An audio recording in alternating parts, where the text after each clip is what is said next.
Welcome to Discover Indie Film. I'm your host, Jeff Howard, and I have writer-director Jake Macpherson with me. Hey, Jake. Hey, Jeff.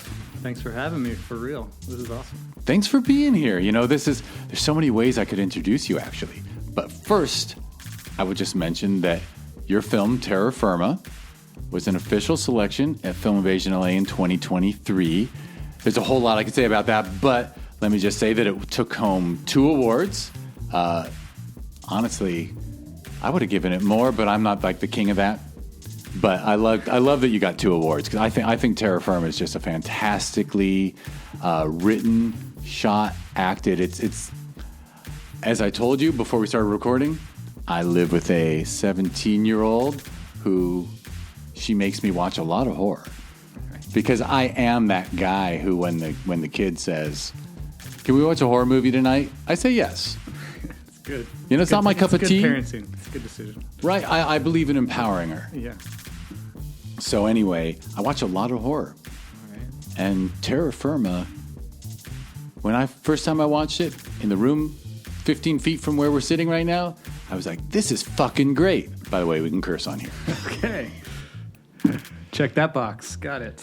Check that box. So anyway, it's an excellent horror film, and where can people watch it? All right. Well, thank you for all of that.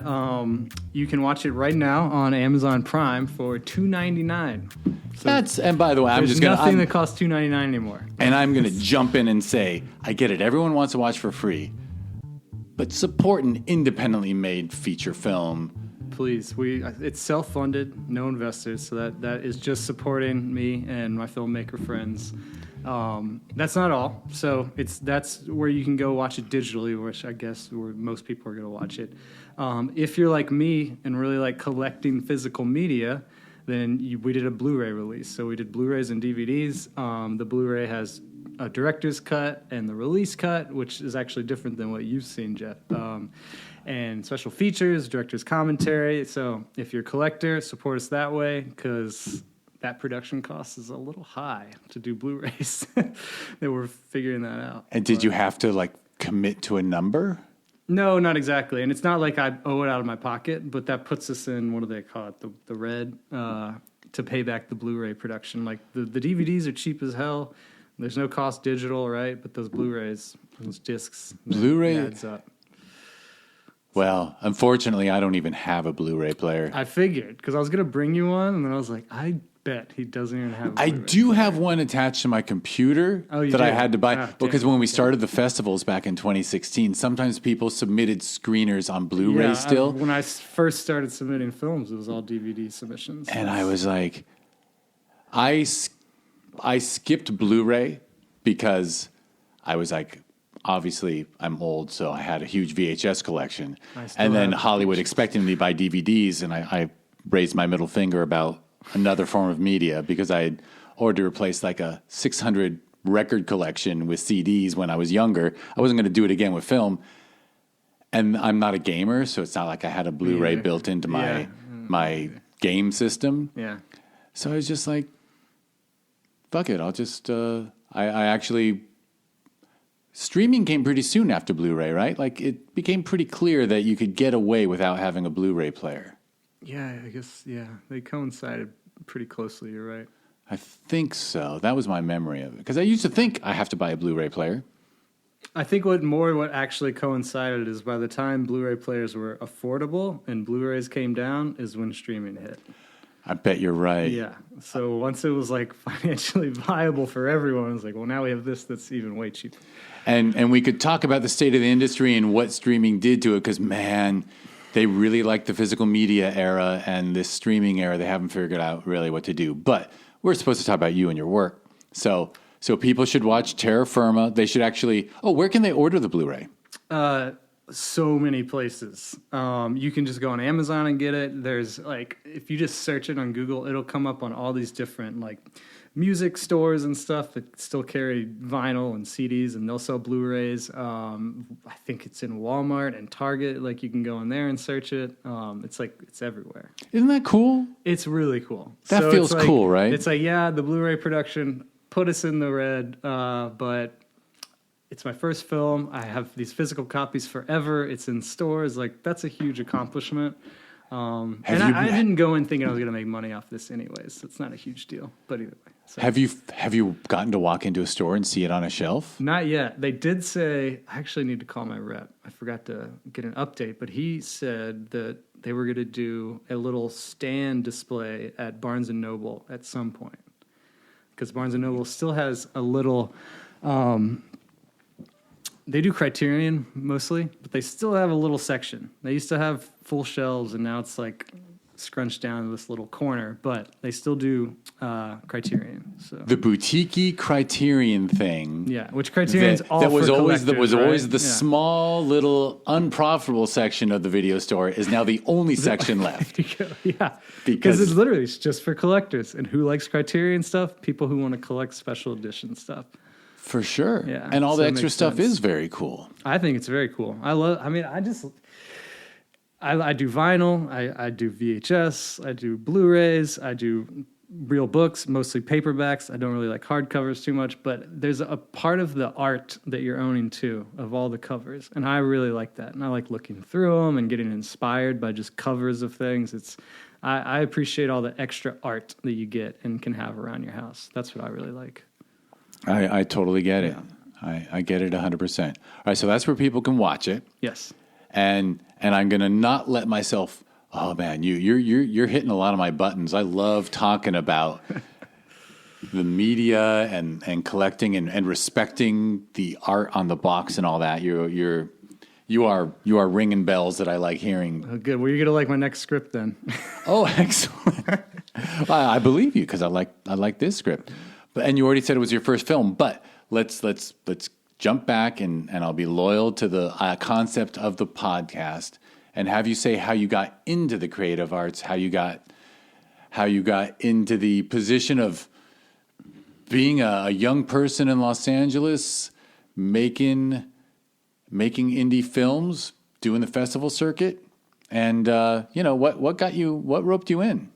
I mean, it really, if I really want to trace it all the way back to like childhood, then it is that, because we got a computer when we were really young in the 90s, and it came with a little really crappy webcam, like one of those little balls, right? And me and my brother, our older brother, just started making movies with that, like stupid sketches and all that. And then eventually he got my dad's old video camera, and we started making movies with that. And then what really blew my mind was when I was like 14, and I was over at my rich friend's house, and his dad was like in tech, and he had an editing program because his dad had every program that was on the market. And that blew my mind. When we put footage in there and started moving around, making it slow motion, adding titles, adding music, it's just like it just opened up my whole world. Was that like Windows Movie Maker, or was it like something more sophisticated? Like it was more sophisticated than iMovie? Yeah, I want to remember the name. It was. Was it what, like early Adobe Premiere, or? It was maybe something like that. But it is a big deal, right? It was a real really nonlinear editing software. Yeah, it was real, and it just blew my mind to have that capabilities and to be able to really just cut things together. I don't know. But then, what's interesting is that died away. I went to college at the University of Kentucky, so huge university school. And I'm gonna interrupt you. Did you grow up in Kentucky? I did. All right, so born and raised in Kentucky. Born and raised in Louisville, Kentucky. It's the most northern city. It's where Muhammad Ali is from, Jennifer Lawrence, Hunter S. Thompson. So we got a good track record of artists. But grew up there and then went to Lexington to UK. I was undeclared for my whole first year or semester or two. And then I think my girlfriend at the time found this flyer that was this filmmaking program at the technical college that was on the campus. And she's like, hey, and the reason she knew I liked film is because for our senior talent show in high school, I made a film and it brought the house down with my friends. And we showed it in front of a crowd. You skipped that in this bio. It's because I forget that is a pivotal moment, sitting in the crowd and everyone's loving this thing we made, and it's getting more laughs than any sketch that anyone did, and it was really a hit. But she knew that I liked that stuff, so she gave it to me. I was like, this is cool. I'll do this. So I did that for a whole semester and just like fell in love with the process of filmmaking. And then a friend that I met in that class, we were like, well, let's go to film school. So we like drove down to Nashville together and checked out a few over the summer. He went to one, I went to a different one, but that's where I went to film school. So in Nashville, there used to be a college that was, it was about a 500-person art college. And it started out as just actual like fine art, graphic design, photography, and then they slowly got like a film department started. And that was a really great experience, honestly. Like art college, like going from university. And was that grad school? Was that after you? No. Oh, you transferred. I just transferred. Yeah, nice. Because the whole university thing, sitting in philosophy classes with 500 people, was like not for me. I was like not doing good with the schoolwork and the grades, and normally that was never a problem for me. I just wasn't like, I couldn't get interested in stuff. So then like getting to that art college and like being surrounded with all these very like-minded people and just smaller class sizes, I was like excelled much better there, and it was just a great experience. Now that college is no longer there. It got bought by Belmont University, which is the main music college in Nashville. So they like absorbed it, tore down the old campus. All my memories are just like a parking lot now. And that's that. So then the people I met in film school, we probably worked in Nashville after graduation for about 4 or 5 years. I was there for a little over 7 years total. And I started shooting music videos for all the labels and stuff. Major music town. But yeah. By the way, you, at the film school, making shorts, was it like a very hands-on program? Yeah. Yes. Very hands-on. We still did film. Physical film. Physical film for one of your productions. So everyone had to shoot film for your production 3. Most people tried to cheat or get around it. Like me and my friends, like, I can't wait to get to that film class and shoot 16. And we like made it a big deal to like shoot everything on film. Did you edit with like a print? No, it's fun. So we still, everything was digitized and scanned in, and then we would use like, it's probably Final Cut at that point. But my editor, who's like my best friend, he's obsessed with film. Now he owns like a whole collection of prints and all that. But he got our editor, who was the Bob Gordon, a genius editor. He edited Toy Story and Blue Lagoon and all these like big Hollywood movies that I grew up with. He taught us so much. But Brian, my friend, was like, hey, there is a Steenbeck sitting in the school. Can you teach us how to use it? So like he gave us a private lesson, taught us how to cut on film and how to splice and how to use that and the Moviola and all that. So we got a little bit of that by choice, but it wasn't part of the curriculum. Yeah. But still, for a person who appreciates media and appreciates the physical, I think it probably makes you a better editor, having at least one experience with that. Yeah, at least appreciating where this art came from and the idea of like maybe thinking about your cuts a little bit more. You know, we kind of took that to heart. So it definitely benefits, I think, just having appreciation. Excellent. And it sounds like a really good program. It was, and we got really lucky with the time we were in. Like Bob Gordon got there right before we did, or right as we did. And then my mentor, who's Charlie Kanganis, he used to be a huge sequel director in Hollywood. He did all these famous sequels like Dennis the Menace and Three Ninjas and all this stuff. He was only there for like 2 or 3 years, and he came while we were there, and he like took us under his wing and taught me like everything I know. Between him and Bob Gordon, like everything I know about telling stories and how story is king. It's like you got the script and you got performance, and no one really cares about any of that other stuff, really. Like if you nail those things. Like they drilled that into me, and it just really opened up my mind to why really great films are really great films. So that all happened, and then my group that I bonded with, we moved out here together. Right, so 4 or 5 years, mostly music videos, because Nashville... Yeah, I skipped the part. So I actually majored in cinematography. Oh, okay. That's what I do for money now. I've directed maybe twice for some money. I've rewritten some scripts and wrote a script for a little bit of money, but DPing is like how I make my living.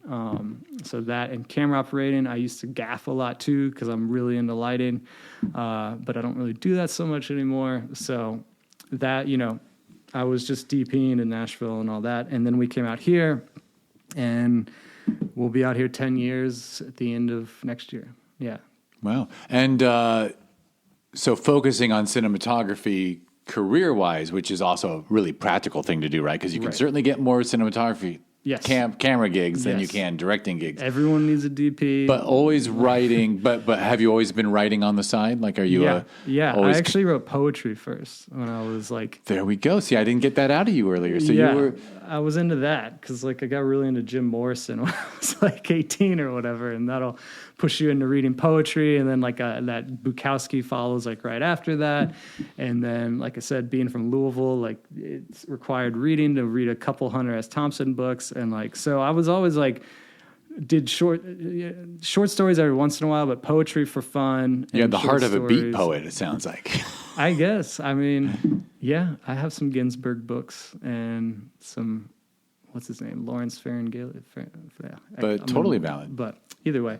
So that's what I started off doing. And then I didn't even really think I was going to write or want to write. But then I just got into school and was enjoying it. I don't know. And I've always read a lot. So you weren't focused on storytelling as a young person, but then once you went through film school and all that. Yes, that's what did it. Like totally, I said, when my mentor just like drilled into me, like the power, like the importance of that story and the storytelling is what it all is. It opened up a new passion for sure. Yeah. Excellent. All right. So you came out here and, did you write any shorts and things, or did you jump straight to Terra Firma? Because I recall you saying when we first started, right? You said it's your first film. So first feature. First feature, got it. Yep. I made 3 shorts out here since we've gotten out here. Is that right? Yeah, I'm counting that right. And wait, in Nashville, were you so you're shooting music videos and stuff, but on occasion, did you do a fun thing now and then just for yourself? I never did. That's looking back is so weird. I was prepping to do that right before we decided to move. So I did write a totally different feature that we wanted to make, and we actually like scouted some places. But then like it bumped up right against like, hey, we should move, and like that just kind of took it. I don't think we were really ready. But I was about to do what I did with Terra Firma, but in Nashville. And I regret not doing it then. But at the same time, it probably worked out for the best. Yeah, what can you do? It probably would have been a terrible movie, but it might have taught me. I think it would have taught me a lot. That's what I'm getting at. Funny thing is, I can name 3 filmmakers I know who have moved to Nashville. I bet. Because people are going to Nashville now for the cost of living, and that you can make a film out there. Which is a farce, by the way, the cost of living. Is it a farce? Well, so I still go to Nashville pretty much every year because my middle brother lives down there now, and my cousin lives down there, and I have other friends, of course. Like, I don't really miss that city. I miss the people there. But it's... I guess because all the investors went in and totally changed the city, but my brother's rent, other than he has a little bit more space, is basically the same as mine.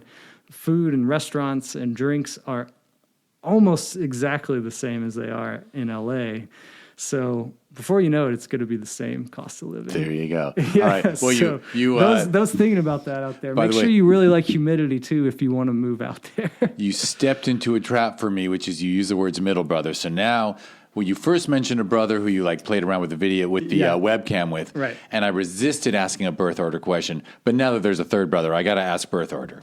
Yeah, I am the youngest of 3, and the youngest is always the creative one. It seemed to happen because the rest of my family is just in the sports. Like, my dad always was a great photographer; that was his like main hobby. But other than that, no one in my family does anything creative, like anywhere. They're all like sports people and engineers. My mom was a biology teacher. It's just like, yeah. So very cool. Well, so So you almost made a feature. You were considering making something. Oh yeah. So you're asking about. Although doing was it this script or was it a different idea? No. So I actually wrote 2 feature scripts while I was in Nashville. We were going to make the second one. I still love the title. I called it "Once Upon a Time in the Universe," which I thought was a really clever title. No one steal that. I still have that script out there.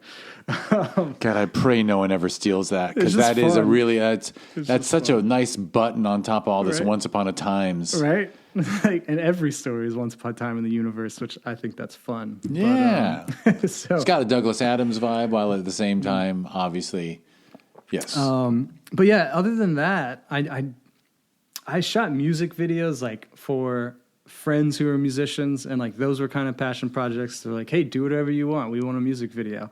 But I never did any shorts. I don't know why. And then once I got out here is when we started like doing that, like making shorts for ourselves and just like getting together on the weekends. And so, yeah, that's kind of. And you discover the festival scene at that point, or? Well, I had been trying to get into festivals since I was in film school. And so like film school projects you were submitting back in the day? Yeah, my thesis film, I tried to do like a biker film, and that was the one we shot on 16, and it was a period piece. And that one got into like one little festival in Honolulu, and I remember we went over there and like had a nice dinner with everyone and like the little festive thing, and it was really fun. But I've had a tough time with festivals for the longest time. I don't know why. But, it is what it is. I'm not like bitter about it. No, you got to smile for those of you listening. And you got to collect those rejection slips. They're so important. I believe that. Yeah. Much respect for that. So. But so you almost did Once Upon a Time in the Universe when you were back there, but then you came out here, and then and then you just hit the ground running as in camera departments. Yeah. So I did most of my gaffing on indie features when I was in Nashville. I came out here and I was just trying to get more into the camera department. So I did do some gaffing, but I was picking up a lot of camera operating gigs. Part-time, I was teaching cinematography at the LA Film School in Hollywood. And that was really great. I did that for a long time. I haven't done it in about a year and a half or something. But that's kind of how I was supplementing, like working on some sets every once in a while, doing that to pay my rent, and then making shorts and stuff like that. No offense to the baristas and the bartenders, but if you can cover your rent with film related jobs, it's a little better for your soul and your attention span. Yeah. And to for all the baristas and servers out there, the teaching, it does become a job like that at some point. But you can remind yourself, it's like, hey, I'm sitting here, I'm working with lenses, I'm teaching people about lighting, I'm learning stuff myself because we're trying stuff. And I always was aware of that like I used it to teach myself and like continue my own education. And that was like really good for me. And it must have kept your mind on filmmaking. Did. Yeah. 100%. Yeah, that is very true. Yeah. Excellent. So sounds like, did you write Terra Firma? I did. Before moving out? No. Okay. I wrote that during the pandemic. Oh, gotcha. It was the third script I wrote once I got out here. So I have 2 other features that I tried to get going through like festivals and competitions, and it didn't really work. One did pretty good. It was like top 100 on like Scriptapalooza, and then it kept getting like as a quarterfinalist, but nothing ever came from it. So like those movies were probably too big.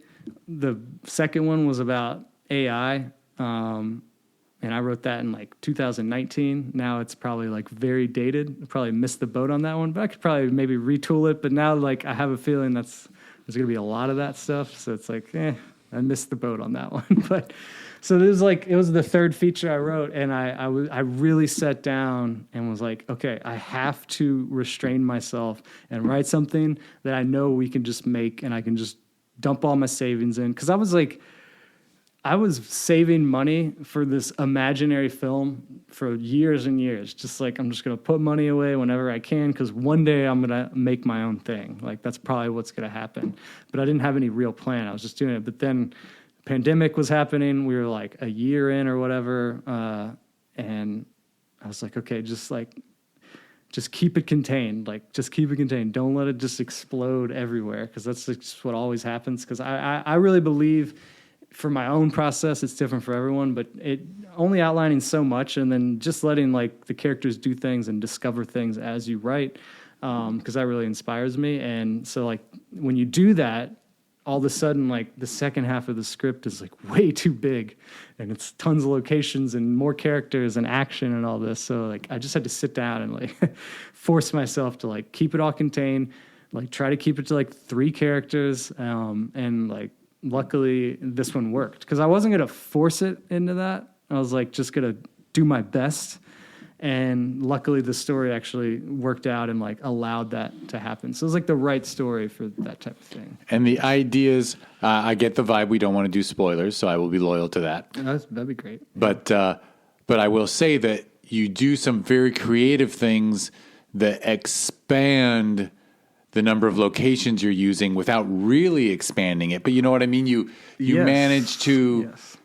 expand the world of the film, but you didn't have to spend a ton of money. Right. Was that written in that way naturally, and you just said, "Oh, good, this I like this," or Yeah. did you have an idea on like how do I do a single location film that feels bigger? Well, I mean, I think it's like a little bit of both of what you're saying. Part of the prep I was doing while I was writing was just like watching tons of filmmakers' first films and just low budget stuff like that, and bottle films that just all like mostly one location. And, I started noticing a pace of how often they got you out of that, like the main area, and like when it would happen, how they'd kind of break it up so you didn't feel like you're just like stuck in there all the time. So just keeping that in mind as I structured the thing and like was going through, it was like, okay, now we're about halfway through. The audience is probably getting restless and want to get out. So just like doing that, and then like the idea of like what you're saying, like basically using the same location but it feels different. I think that just kind of naturally happened, and then I realized it's like, oh, this is a great way to visually break it up again. So I'll really like lean into this, like when it presented itself. And I think that's what I mean by it. It was kind of both of that, like planning for it, but then just being open once the opportunity came.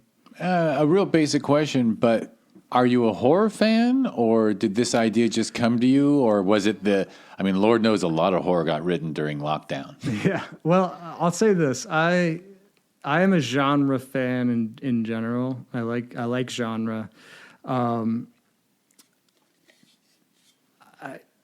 Here's what I always tell people, because they do ask me that, like, do you just like love horror and all that? It's like, well, what I love is surrealism. And I used to write that a lot. Like I got obsessed with David Lynch when I first started seeing his stuff. But, if you try to make stuff like that, at least for me, you like quickly realize like, oh, wow, you better be a genius to like pull this off and make it interesting. Like you can't just, he's just going where his mind takes him. And if you try to do that, it's like, it's not as entertaining as you think it's going to be. It's not like what he does, or like Tarkovsky or people like that. So I was like, well, how do I make surreal stuff like I like? Well, horror is full of surrealism, and the audience buys it like that. They don't think about it. You don't have to explain anything. They're not going to get taken out of it like that. It's just like baked into that genre. So I was like, well, let me like transition to like trying to do horror, because then I can get this weird stuff in that I like, and the audience is going to go with it without just knowing that it's like, well, this is part of the genre. So that's what got me into horror. I've always enjoyed it. I enjoy it now more than I ever did, because it's the cinema that makes me feel the most, and I really appreciate that. Like that's what I'm just craving at this point when I go to the theater, is like just fill me with some type of emotion and feeling. That's what I want out of like your work. And so horror will consistently do that. And so now I watch a lot more horror than I ever did before. I'm with you on that. I frequently pull this out of my ass, which is, for me, horror and comedy, a laugh and a scare are involuntary reactions. That's a good way to say it. And I find it very, and obviously drama and sadness, but if you're interested in a captivating story, like, I did love Oppenheimer, but it's not like Oppenheimer made me feel something. You know what I mean? Whereas comedy makes me laugh. If you can make me laugh, I'm grateful. And horror as well. It's an involuntary reaction. I can't control my reaction to it, and that's feeling something. Yeah, and the best horror will have both of that, which is always the best experience. Horror comedy is the best. It's the best. It is the best. It really is. I mean, and like you talk, like I used to be more into dramas. I think because the world is so crazy now and everything's so sad and depressing, like I don't enjoy getting sad at all in movies. I avoid it like crazy. If I watch a trailer and it's some Sundance darling and it's nominated for Oscars and I can just tell it's like, this is going to break my heart, I'm just not even going to watch it anymore. It's just not right for me now. One day I'll get back into it, but it's just, I don't want that right now. It's too much sadness. Agreed. In fact, I know it didn't happen, but I did think like when the world looked like it might end, I thought we were going to get a flood of comedy. I thought it was going to be like the new era of, Yeah. Because you used to get, like every summer, you used to get like a couple of really good comedies. That's a whole other conversation. And I still can't name the last time. I think if I were to be honest, the last time I saw a movie in the theater that made me laugh really, really hard, might have been Bridesmaids. Wow, that was a while ago. That was a long time ago. Yeah, but that's a great comedy. You know what I mean? That was funny as fuck. Yeah. I can't. That's a good. Like has there been one that just I'm like, oh my god, Barbie it's was so funny. pretty funny. Ryan Gosling killed me in Barbie. He stole that whole movie. But, there was some really good humor in that. Yeah. I just keep thinking of old stuff because I go see a lot of old movies in theaters still. I mean, me and my friend just went and saw Who Framed Roger Rabbit, and I hadn't watched that since I was a kid. It's one of the greatest films ever made. I didn't even know it was Zemeckis. That's not hyperbole. Like I didn't know it was Zemeckis, and like so we go, and it's hilarious, and it's all about the LA freeways coming to LA and how it's getting rid of the red car. Getting rid of the red car that ruins the city, and there's gonna be no more traffic. It's just like this hilarious like takedown of LA traffic and freeways. But it's got noir, but it's funny as hell, and it's smart as hell. Yeah, that is. And the rotoscoping effects are so good for that time. They still really hold up. Like him interacting with all the cartoons.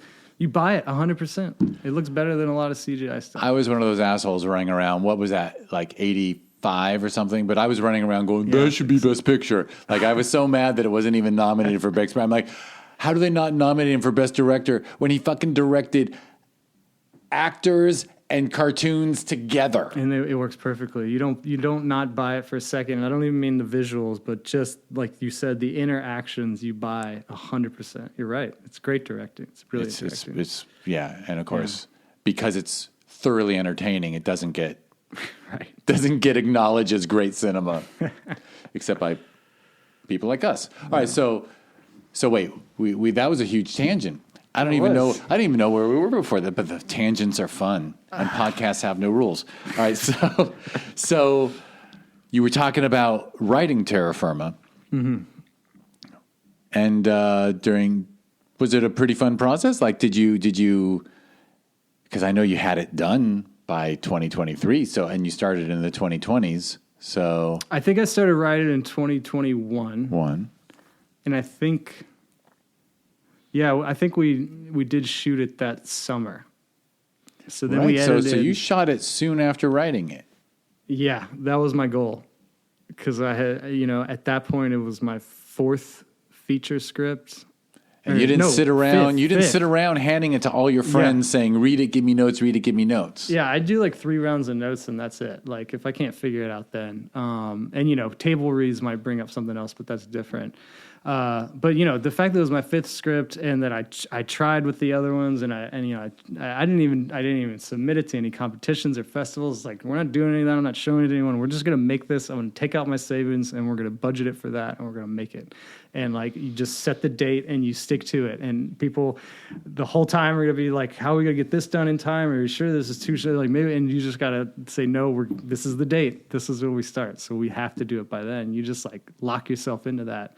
I think that is so important for anyone who wants to do it on their own out there. Like, you have to be your own like executive producer and saying like, this is our start date. You don't get to move it. If you move it, you don't get to make the movie because you'll just keep moving it. There's always a good reason to move it. You're always going to need more pre-production time. So like, don't kid yourself. Like it's always going to feel like it's coming too soon. So just accept that and stick to it.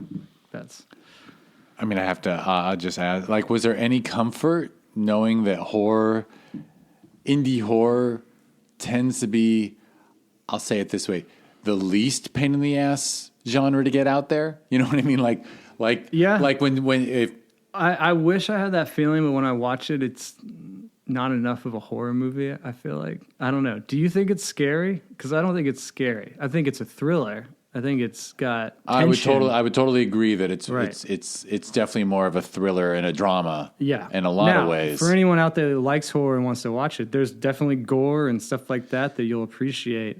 There's practical effects, but it is much more of a sci-fi thriller with a lot of tension. Agreed. Yeah. I mean, the word horror now, there's all kinds of versions. There's horror with no jump scares anymore. Right. And I think you could call it like a horror like that. I think people out there will get freaked out by it, a certain And you have some really creepy, crowd. you have a creepy character or two. That's true.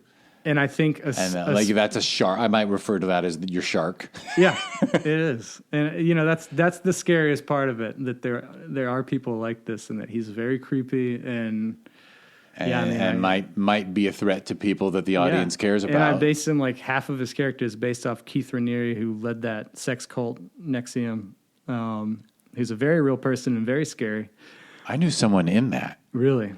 Well, in fairness, she went to like 2 or 3 meetings. And then when they started talking about, she did retract from it. But she was, as usual, a struggling pretty actress that he wanted to add to the harem. Wow. Scary. Right, he was the sick fuck who fucked everybody. Yep, and branded it as harem. Yes. Yeah, very dark stuff. He's very scary and very unassuming. So he was a bit of an inspiration. Yeah, I almost because when I watch him, and I don't get me wrong, like I feel really bad for people who are in the cult. I know, like in real life, it's way different. But when you're watching just the footage in your own living room, like the guy just comes off so dumb, like the stuff he's saying.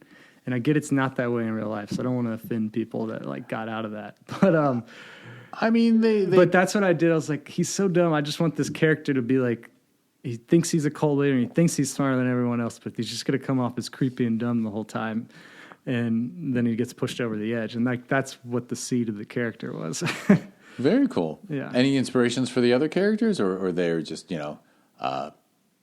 quality? I mean, they strike me as very authentic people. They're just siblings. I write siblings a lot, and it's probably just me writing me and my brothers and cousins and friends into stuff without realizing it. It's a valuable connection. Yeah, and I do that a lot. I do try to. Sometimes it's conscious, sometimes it's not, but I try to like pick someone from my life that they have a strong personality and I really like it, and then just kind of put that into the character, and then the character becomes its own thing, but it's like a jumping off point for me. So I know at least there's some like authenticity. Like I think it's really hard for me to just come up with personalities in my head, like inventing personalities. So it's like, well, I remember this guy from college. He was hilarious. He used to do this all the time. And it's like, so that's like a starting point.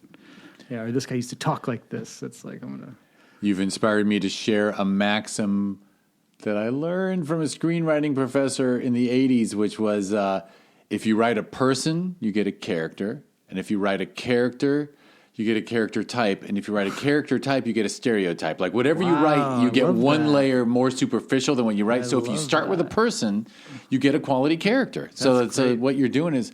That's very cool. It's very true, right? When you think about it, yeah. It's like I've never forgotten it when he told us that. Yeah. Because I was like, that is so fucking true. Because when you go to the movies, every bad guy in a Mission Impossible movie is a character type.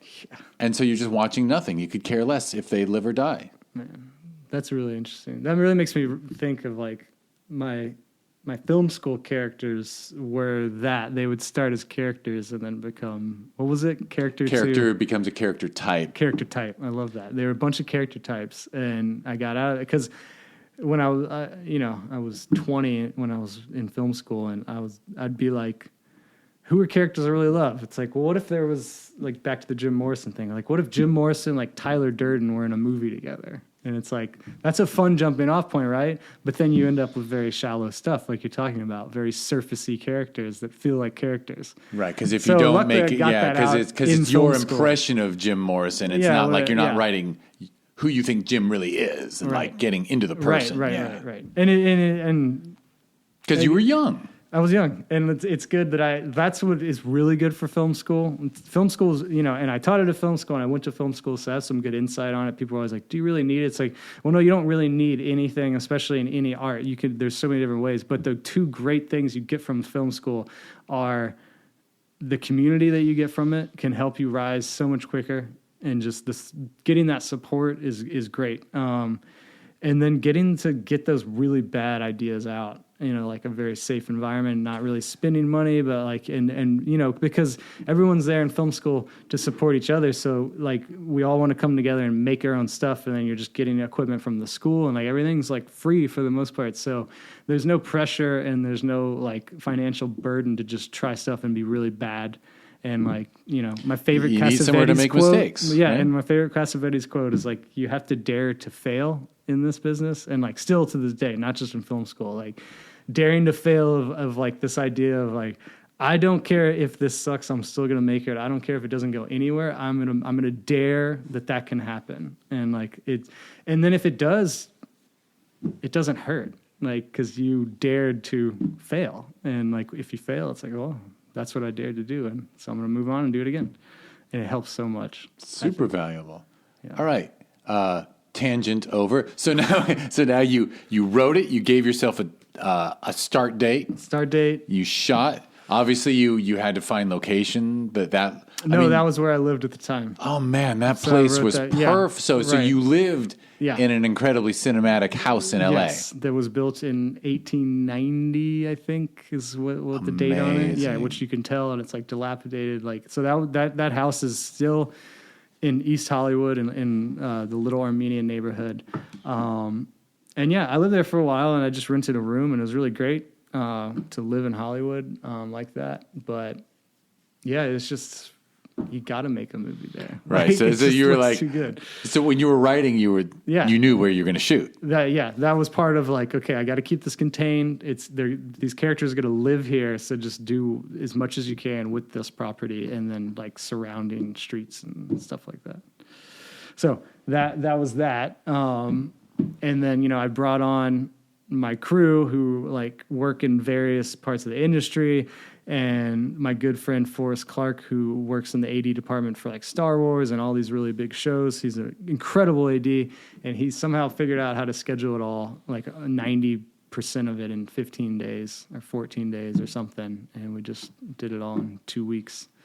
And then had little pickup shots to do here and there, or like any of the miniature special effects stuff we did was like a Saturday during post, and then, just space that stuff out. I mean, I assume an advantage to living there is that you could get the location back anytime you needed it, right? So that helped a lot. Yeah. And, but it was during the edit you would see little things that you needed to pick up? Well, we had a list of stuff that we did do that. There were a couple, like, we missed this. There's stuff we need to pick up to fill it in. But, like, anything that had effects, like the miniature effects or actual practical effects, or anything, we were just like, this is all going to be shot in post. We're not going to spend time on this when we have the actors here. And, like, that's a whole, like, James Cameron filmmaking technique that he used in, like, Terminator. It was like he's like, any insert or hand picking something up, that's just my hand in my apartment. Like, we're not going to waste shooting Arnold's hand on set. And it's like, you really got to take that to heart and figure out, like, how do we maximize the time, and then what can we do on our own and space it out during the whole year that you're going to be editing this thing. And that's a hard part with funding stuff yourself, is when you get in the edit, because your editor has to work, I have to work a job, so we're just doing it when we can, after work, like a few hours here, a weekend here, and like, that just really stretches it out. There is some benefit of like getting to mull things over in your head more and problem solve, but I'd say that was the hardest part, just like being in post and having to work a job and trying to make the movie, and just balancing that. It's tough. That's life, yeah. It's tough. Yeah. Right. So I think you mentioned a year for the edit, or? Yeah, because if we shot in summer, Just because it was part-time. Yeah, literally. If we could have done it a real editing schedule, 5 to 6 days a week, we would have been done in 8 months, like a normal film. But it took over a year, and then because me and my editor did all the post stuff, other than 3 VFX shots that we hired a company to do. I don't think it's spoiling anything, but the portals that show up in the air, those are all a VFX company that we got that gave us a good rate. But other than that, we did all the post stuff. So between 2 people, that's a ton of work and just takes a while. So if we shot it in summer of 2021, and then I think we were done. I think I did send out the email to the crew in December 2022 of hey, it's complete. We're going to start submitting to festivals. And then just finishing the DCP and little things and stuff, just right in January 2023, and then we were submitting. So yeah. And good run.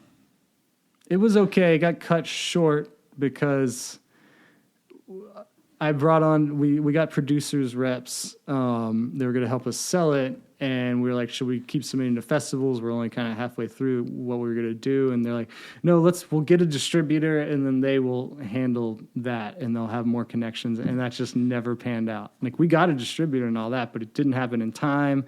And the deals took too long. And then we just kind of missed that window.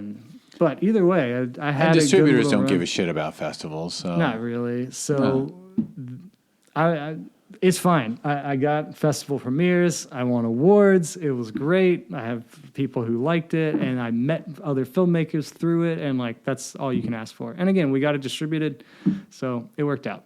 Yeah, absolutely. Yeah. And whatever. You didn't have to do, look, I don't understand why people do multiple year runs on the festival circuit. Well, you're in the Werner Herzog school of that. He's like, these people who go on the festival circuit for a year, I don't understand. He's like, go to one, premiere it, and then start making your other movie.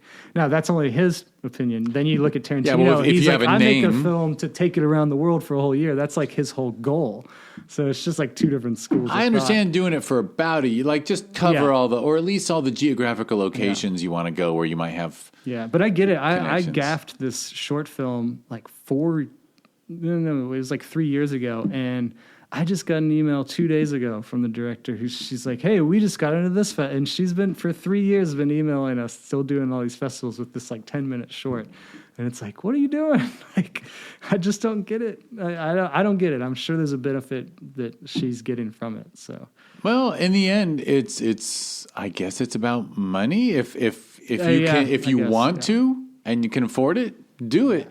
But I mean, hell, I know of films that their festival budget was more than their film budget, production budget. You know what I mean? See, that's not cool. It just. I don't think that's very cool. That's kind of what's the phrase? The cart before the horse. Well, but I think it's just because if you manage to make a feature for $5K, that's good, and then you start submitting to festivals and start traveling a little, in no time you can end up being like, holy shit, we made a film for $5K, and in the last 9 months we spent 10. Yeah, that's true. You know what I mean? So but also, look, I'll never be on your side of the world, so I'll never know how hard it is to not keep clicking submit, right? Because Film Freeway makes it pretty easy. You upload your project, and then you can submit to. There's 12,000 film festivals according to them in the world. So, how do you? I don't know. Hey, I got a friend in Grand Rapids. Maybe I should submit to Grand Rapids. I don't know. Right? I don't know. I don't know why people do it, but I'm glad they do because then I get to see them. Yeah. All right. No reason to keep talking about festivals. Let me ask you. Now that you've gone through the experience, a distribution experience, or are you right in the middle of it, I guess? Yeah, because we are still in the process of rolling stuff out. So it came out on August 27th, so it's only been a few months. And they did the physical release and the Prime release. And now the next stage is AVOD, the ad-based streamers, which I'm really excited for because I watch those now more than the ones I pay for. Tubi and Pluto are on my TV all the time now. And from other filmmakers I've talked to and our distributors, it seems like for indie film, like this is where we're actually going to make our money back, is with the ad-based streamers. And it is the right genre and the right vibe for ad-based. Exactly. So you might really, and that's when you'll really have to ask all your friends, just fucking watch it this weekend. I know, you're cooking dinner, just turn it on. Tell that algorithm that this shit's good. Yeah, and every time an ad runs and you guys keep it on, like that's revenue to us. So like that's how it works. So that's why you can make, as an indie filmmaker, you make a lot more off that, because people are more, I think, at least I am, are more inclined to just watch something that's free that they don't know what it is, and it maybe just be on, or it just looks interesting. So they're much more inclined to click on it. And then, I don't mind watching stuff with commercials, and maybe it's better at home because then people can do their phone stuff during commercials and then get back to like, oh, it's back on. Let me watch it intently now for 10 minutes, and then the commercial break will come. Like, I'm hoping that that's the effect it's having at home, and so I really like them. It is a very big ask, and Lord knows I know this as a festival runner. People are like, oh, who's in the movies? And I'm like, okay, this is a movie made by someone you haven't heard of, starring people you haven't heard of. And like general public doesn't get it. Like they don't realize that, like, but when it's ad supported and free, then people are willing to say, oh, well, it doesn't hurt me to give this a shot. Whereas, but man, people should pay that $2.99. I know. I was literally sitting down one day, like, what can you buy for $2.99? It's like, it's really hard to come up with something that you can buy for $2.99. Other than like a pack of gum, maybe. As long as you're not I know. It's like I think sometimes I try to avoid junk food, but like a Snickers is like over $1 now, I think. Okay. Isn't that nuts? I had a really bad sugar addiction for a long time, and I've been off candy for years, so I don't even know what But candy it's a lot. Anymore. Like you say to yourself, okay, I know this is bad, but like it's also expensive now. Yeah, right. Like maybe I shouldn't do it, but every once in a while. Banana's still cheap. It's just as sweet. Thank God. There's one thing I just thought of it. You can buy a banana for 29 cents. It's funny you say that, because like my thing is I always get a big ass bag of apples from Costco, and then I eat them and I'm like, this is my sugar. Yeah. What are you going to do? Well, anyway. And fiber. I don't know what we're talking about. Your next film is going to be about pooping, isn't it? No, so anyway. So you're in the distribution thing and watching how that goes, and I'm glad you're looking forward to your AVOD phase. I am, and I guess that's all in the hands of the distributor. Yeah, our distributor is so we're like a 2-tier distributor. Our main distributor is Dark Arts Entertainment, which was started by a very popular horror filmmaker named Brian Usna. He produced like the whole Reanimator series. He did a really awesome horror film that called Society. I don't know if you've heard of that. It's a cool body horror film. Anyone out there that likes body horror and haven't seen Society, find it. It's hilarious. It's got some of the coolest effects you'll ever see, and it's just a fun ride. But he started it with one of his writers, John Pinney, who wrote, I think they did Return of the Living Dead 3 together, and he's big in the horror. And then their label is actually an imprint of our main distributor, which is MVD, and they do a ton of genre stuff. And they do a lot of physical media, too. They're actually releasing new VHSs for some of their releases because they're seeing a market in that. And what's interesting about that is that because me and my editor into that stuff, we asked if we could sell VHS when we were signing the contract, because we were making them by hand just for fun. And they're like, no, we're actually seeing an emerging market for that, so we're going to hold on to those rights just in case. And I was like, oh, right, because you were asking for permission to just do it on the side. Because they actually let us keep theatrical. So if I want to show it anywhere in a theater, we can. We have that right. But we asked for VHS too, and they're like, no. And I was like, whoa, really? That's interesting. Oh, so you could four-wall a theater and show it, and your distributor won't come down on you. Nope, they can't. That's very cool. As long as it's in the U.S. So that's just our domestic deal. For any filmmakers out there that don't know, the best way to make your money back with distribution is to split your rights. Don't sell worldwide rights. Keep your domestic separate than your international, and that's your best way to try to get some profit. So we did that, and we just signed an international deal. Like literally it's being signed now. So that'll eventually roll out around the world. But right now it's just a domestic release. And is that something you knew, or did your producer's rep help you with that? They helped. That was our main goal from the beginning. They told us, like, we want to try to separate this. I almost signed a worldwide deal, and I was like coming back from the shoot over in Europe, and like just on that long flight, this is really funny. I picked up Matthew McConaughey's book in the airport while my flight was delayed, and I read like 80% of it on this flight. And he just made me like realize, like, I don't want to do this deal. I want to bet on myself. Like, I'm turning it down. And like I did it like at the last minute. They were asking like, all right, are you signing this thing or not? And I like got back and landed, and I was like, I'm not, no. So thank you, Matthew McConaughey. Bet on myself. I am embarrassed to say that I actually, well, I generally read sci-fi and other books. Kurt Vonnegut's my favorite author. I loved him growing up. I haven't read it for a long time. Just thought I'd throw that out there. Yeah, but for some reason on a trip, I forget why. Oh, I went to the library and I was just looking for something interesting, and I grabbed Anna Kendrick's book. Oh, cool. And it was fucking good. Nice. And I was like, so I guess I'm backing you up reading an actor's book. Sometimes it's insightful and honest. Yeah, it was good. I really like Green Lights. What's Anna Kendrick's? Do you know the title? Do you remember? I can't remember. Okay, but something like Confessions of a Hollywood Nobody or something, because she focuses on when she was here, like working as a barista. I think she was like folding sweaters at the Century City Mall at the Gap or something, and trying to make his. So it was about the struggle years. It was not about the success years. Okay, so that made it actually pretty interesting. Yeah, I love books like that. The whole like getting into Hollywood, breaking in books. Like I'm kind of obsessed. Like Easy Riders, Raging Bulls. I've read it 3 times. I usually read it like every other year, which that's all that is. It's like all these famous filmmakers and how they got started. I really like Robert Rodriguez's book, Rebel Without a Crew. That's such a fascinating way he got in the industry.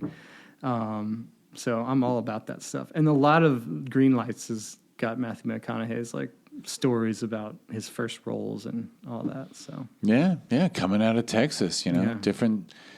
I mean, he was very lucky that Richard Linklater did. Yeah, he happens to link up with one of our greatest auteurs of the past a guy 20 who years. Definitely, yeah, for sure. Yeah, that's cool. And you have the other scripts in hand. Are you debating what to do next, or are you thinking see how Terra Firma does, and then? No, I just finished my newest script, which is based off of one of my shorts. So if you should check out Filmgate. It's on my Vimeo page. So vimeo.com/Jake Macpherson. It's a 3-minute short. And without saying too much, it's about a haunted film print, an actual print. So I just finished the feature version of that. I'm really excited. I've sent it out to the close friends for notes, and we'll go from there. And then I'm divided because I do have a treatment for another movie that it's a much lower budget production. So I have the Filmgate one. It might be a little bit bigger, not too big, but I have this other one that is like, okay, we can make this for like $150,000. So that's what I'm torn between, but I'm going to put them both out there and just see what happens. That's my. And you've met more people, obviously, in the last since taking Terra Firma out there. That's been a great part of it. I've met a lot more filmmakers and producers and just people I can work with and all that. I mean, I'm shooting 2 features as a DP next month with a filmmaker that I met during the festivals. So, oh, very cool. Yeah, I'm excited about that. Yeah. I mean, whatever. As a festival guy, I got to admit, like I just saw earlier today someone's Facebook post that they're doing a sketch comedy film. I believe a group of people who met at Sherman Oaks Film Festival last year. And they're like, we met at Sherman Oaks Film Festival, and this weekend we're shooting our sketch comedy. And I was like, great. I was like, holy shit, that is the coolest thing. That's great. And both of them actually was an amazing sci-fi film and amazing comedy film. And the sci-fi guy wanted to do sketch, so. That's cool. Yeah. That's awesome. Because that is the best part of the festivals for the filmmakers. Like, I think it's. I don't think it's the awards and all that. It is like meeting the people that are right there next to you, that are doing the exact same thing at the exact same time and generally the same level as you. And it's like those are the best connections. And community. Like, I think that is why, I mean, you probably have, maybe you've heard me say, like our festival, we only care about quality. Like, we want all the films to be good. Because I don't know how many festivals you went to, but I mean, we've all had that experience where you go to a festival and whether it's a block of shorts and like great film, shitty, great, shitty, okay. Like, or if you watch your feature and then the feature that plays after it is a piece of shit and you're like it just brings it down. Yeah. No. Whereas when everybody's good and then everyone's like talking in the lobby of the theater or at the mixer or whatever, like it's just better, I think. It is. It makes you feel better. I've been there with a short film that I just DP'd. It's a horror short, and it's really well done. My friend Susan Ruth did it. She directed and wrote it. And we took it to this festival, and the same thing happened. We're like, hers played, and it was very well received. It looked great. And then the one that came after it was like atrociously bad, like worse than all the like first year film students that I had while I was teaching. Like this was just unwatchable. And it's just this like, it really does make you sad. Like, wait, this is who we're stuck with? Like, this is what you think of the film? Like, yeah. And then you're sitting there going, well, now it doesn't mean anything to me that they accepted me. Yeah, that is how it feels. Like 100%. I'm an official selection by people who don't either have terrible taste or don't care. Yeah. Probably don't care. Yeah, it was, but that is the exact feeling that you get. We care. Well, I can prove we care because now I'm going to finally mention our backstory, which is like Terror Firma. You found out after you became a Film Invasion LA official selection that another festival wanted your film the same weekend, and so you sent the email saying, "I'm so sorry, I got to pull out." And I said to you, "Look, we only care about quality. If you want to stay in official selection and we just won't screen it, it's cool." Right? And that's what we did. Yeah. Well, the timeline's a little wrong. Okay. But this is because this is a big, like, this story means a lot to me. So I'll set it up. Like, you called, which was awesome. I don't think I'd ever gotten a call from the festival. Like, usually it's just the email and like, hey, you're accepted, right? But you called and we talked on the phone and you just expressed how much you like the film, and you gave me some of the biggest confidence for the film going forward because it was just getting out there. We didn't really know what people thought, and you told me, you were like, I watched it and then it ended, and I immediately turned to my wife and was like, you have to watch this right now. This movie's insane. And like that was like the best compliment I got, and like so I never forgot that. But I'm pretty sure the timeline that happened was I accepted the other festival. Are we not saying names, I guess? You can. I mean, it doesn't matter. Well, but it's funny because I used to have positive feelings towards that festival, but I guess we grew, and now they now tell you're definitely people. A competitor. I guess, but I don't see it I really don't see it that way because we're like geographically separate. Yeah. I guess and I'm like, if people go see something, they're in Hollywood, we're in the burbs.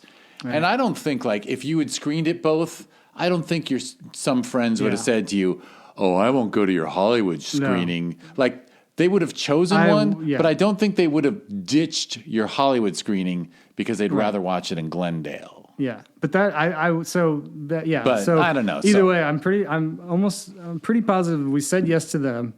They accepted us, and then in the email that I got, it explicitly said like we are your premiere status. So if you're not premiering here, then you can't play at the festival.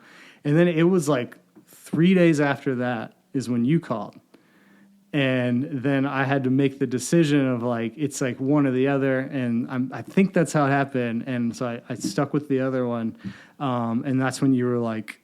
You just made my day because I was like, damn it, now I'm like losing out on this festival just to do this one.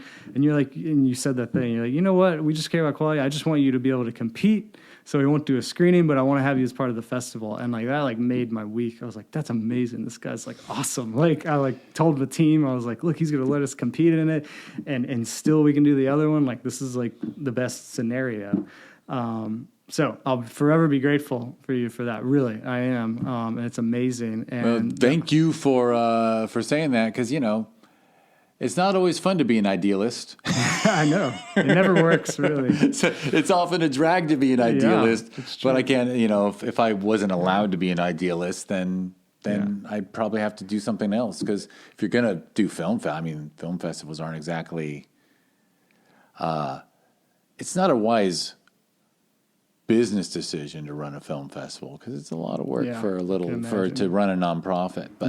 But if I can do things the right way and make myself feel good, also, I'm just a very lucky person, because I have a life partner who is okay with me not being a captain of industry. Oh my God, too personal. But anyway, yeah. So I'm a bit of a house husband. So I don't have to. So we can be idealists at Sherman Oaks Film Festival and Film Invasion Los Angeles, and we can be like. In fact, I had a film. Why am I telling you this? Well, a filmmaker just thanked me, a guy from England, because he had a horror short. Actually, there was a really long short, and I guess no one else took it. And so I got an email like today saying, the fact that you guys got it, and you got the film, and you appreciated it, and you showed a screening, and he had watched the Q&A of another film that in his block, because I had let him know, by the way, like the filmmakers whose film preceded yours brought up how good your film was during their Q&A. So you might want to watch it to hear like like it's not me praising it, Mr. Maybe I just kiss everybody's ass. You can't trust me. But they had no reason to pump up your film, and they did it. So he watched it, and he like wrote this really nice email to me, and I'm like, trust me, I'm aware that like taking a 30-plus minute film from England, someone who can't fly out, and they got no friends here, and they're not going to put one ass in one seat. I mean, that's a bad business decision, but it's a good artistic decision. The movie's great. Yeah. Anyway, that's my soapbox. I love it. It's important. It's important work. And I'm not just saying that. It is. We need people who appreciate the arts and champion them, and it's. Because storytelling. Film is the storytelling of our era. We've both expressed interest in reading books, not just, Vonnegut, right? But it's the campfire. Human beings tell stories at the end of the day. Yeah, and that human being part is more important now than ever. So we're going to need people like you to keep championing films made by humans. I am. Oh, yeah, we that don't need to part. go into all that, but. Yeah, we don't have to dive into. But it is going to be what it's going to push us into. Is we have to remember that we are a community of people who want to watch and listen and read stuff that humans are expressing themselves. That's the whole point of art. Like, entertainment's another thing, advertising's another thing. I get all that, but as far as art and artistic expression, I just don't understand the point of watching something made by a machine. Don't we look at art to connect with another person's perspective? I'm pretty sure that's what we do it for, or that's what's interesting about it, I think. So yeah, I don't. Yeah, I can't provide the counter to your argument because I don't even. It's not like the world is sitting around going. It's just a financial decision, right? On behalf of exactly. They're just like, oh, we can save money if we Yeah. Start programming the extras and start programming this and programming that. But in truth, it's like, but it's not about saving money. Right. It's about telling stories. Yeah. And, you know, it's two separate things. It's, okay, if you want to talk about using AI as just another tool for the storyteller, okay, I can get on board with that. I mean, people are going to lose their jobs. Craftspeople are. But when you're talking about the thing just completely making it from end to end, that's where you completely lose me. I don't understand it. So we'll see what happens. Maybe people won't want that. I don't really know. Like, to me, it's, yeah, a hologram could do any dance move and do anything you want it to, but is it really going to be as interesting as watching like Michael Jackson actually do that stuff?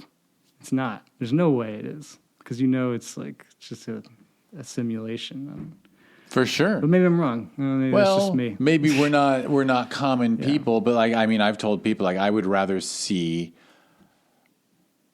a so-so little grungy band in a little club with like 50 that can hold 50, 60 people than go to an arena and see a completely pre-programmed, film screen like and sit, unless you spend hundreds and hundreds of dollars. I want the immediacy of being near the artist. Yeah. And I think that's what we get from especially indie film. Like the immediacy. Like this is somebody's thoughts and feelings. Like we're watching real art. Yeah. Whereas and I mean the garage band thing and indie film, the important thing there is that I've always craved it, but I think there'll be more of a appetite for it is the imperfection of it. I think people are going to start craving stuff that's rough around the edges, that it just feels alive, like literally live because it has mistakes in it. Because like the computer's not going to make any mistakes. Everything will be calculated. Even if it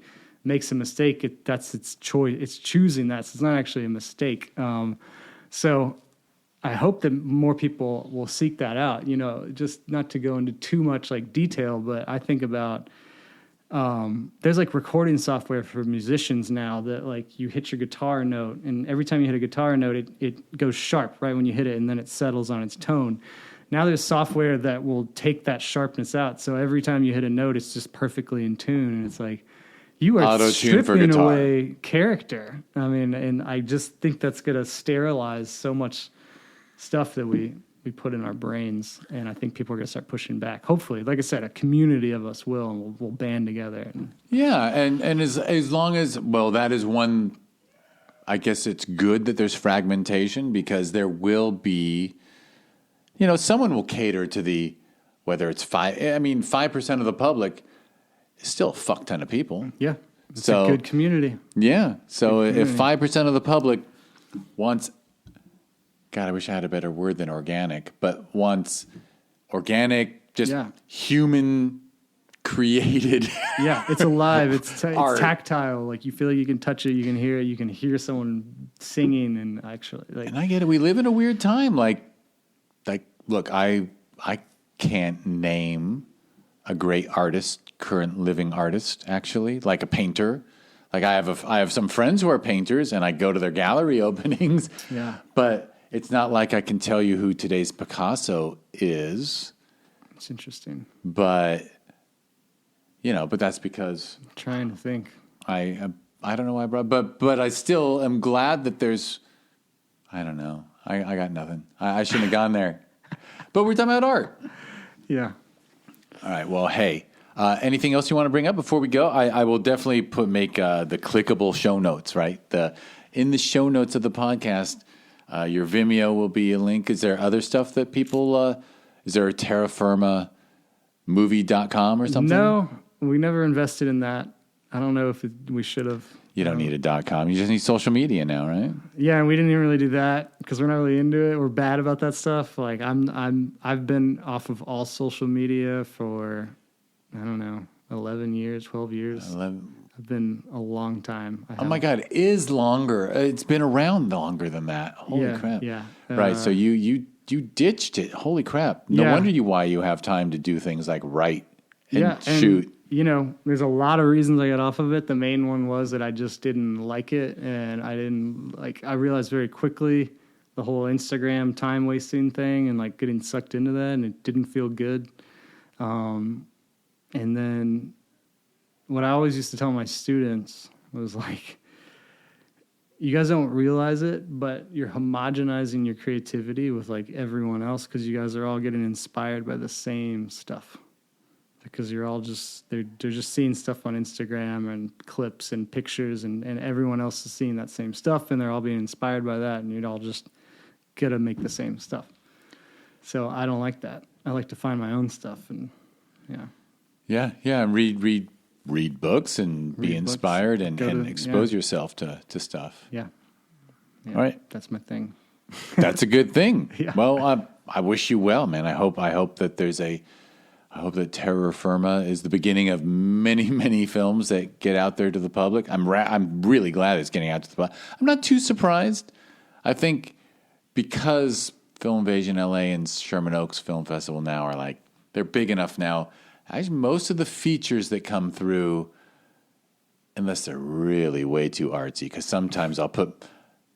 I shouldn't say this out loud, but sometimes I put, my finger on the scale and I'm like, this film's too fucking good not to show, even though like the rest of the jury didn't get it. So sometimes there's a feature a little too artsy to be distributed. But in general, I think most of the films, the features that we show end up somewhere because thankfully there's still a world out there for them. Although, it's.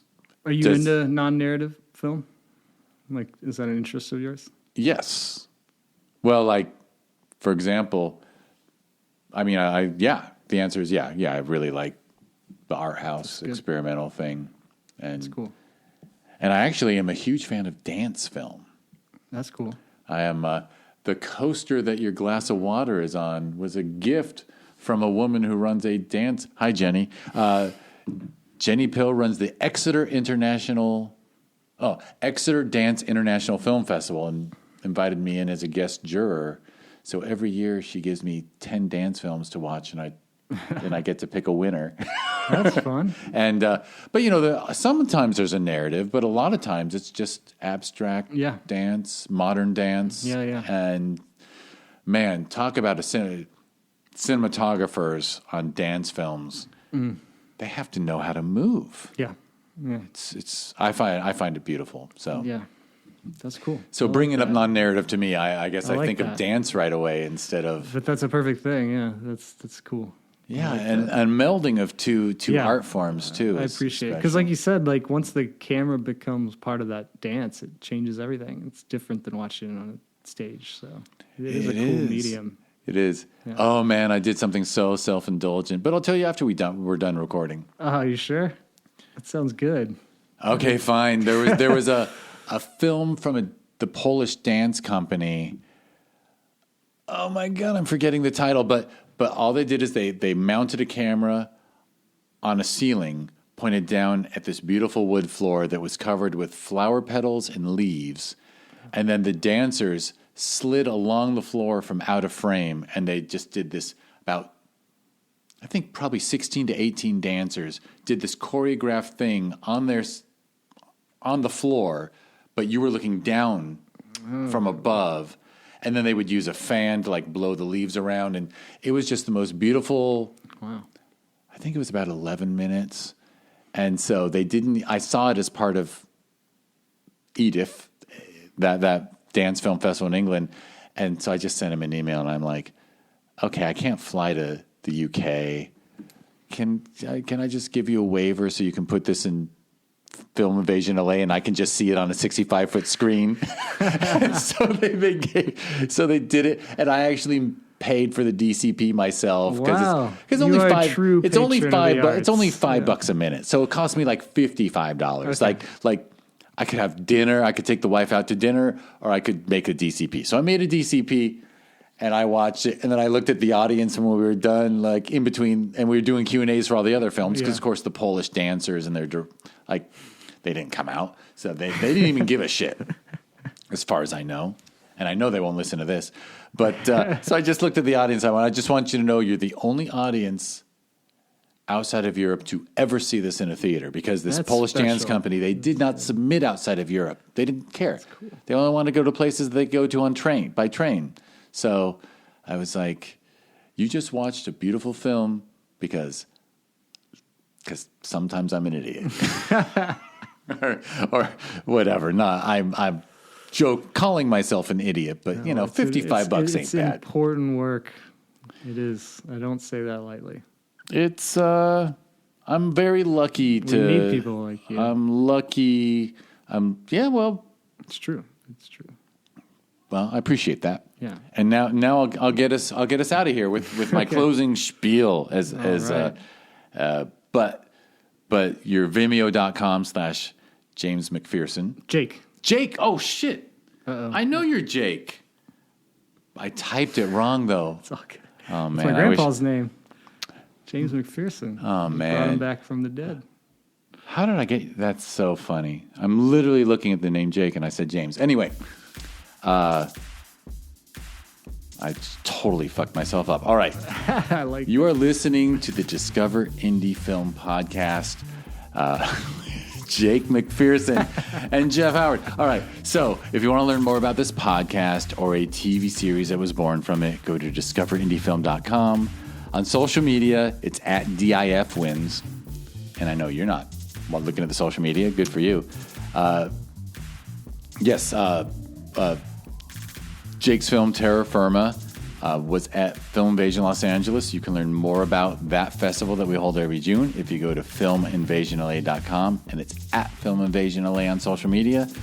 Sister festival every December is the Sherman Oaks Film Festival. You can learn about that one at shermanoaksff.com, and it's at Sherman Oaks FF on social media.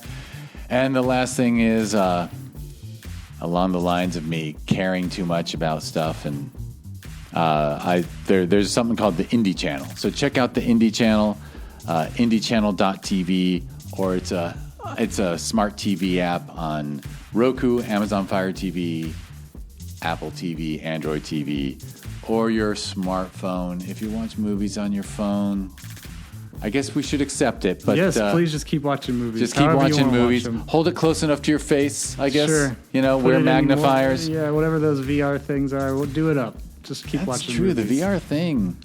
Wait till I won't.